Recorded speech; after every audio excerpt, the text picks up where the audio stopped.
In this video, I'm gonna teach you how to change color hair in Deepwoken. It's a very easy process, so make sure to follow along. In this video, I'm gonna be talking about how to change the hair that you have equipped in Deepwoken and also how to dye it, so how to change the color of the hair. For you to change your actual hair, it is super simple. All that you have to do is go over to your Roblox avatar and change your hair from there. Immediately upon changing your hair and joining Deepwoken again, the new hair model will be displayed. So it's as simple as equipping any hair that you have on your Roblox avatar.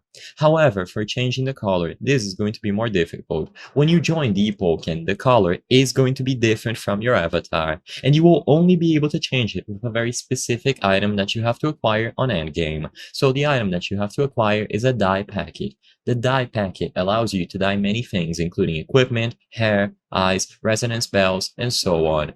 The dye packet can be obtained from Claris Leofind, Mother of Lights, by handing in one Curson medallion per packet, or very rarely in merchant ships for around 90 to 250 nodes.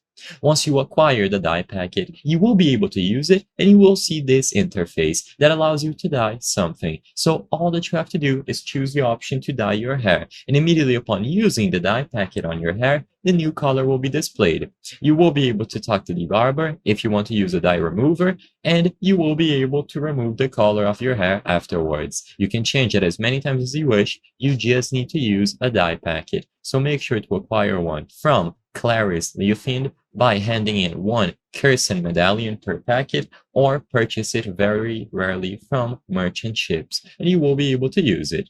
I hope I was able to help you on how to change color hair in Deepwoken. If this video helped you, please be sure to leave a like and subscribe for more very easy tips. Thank you for watching.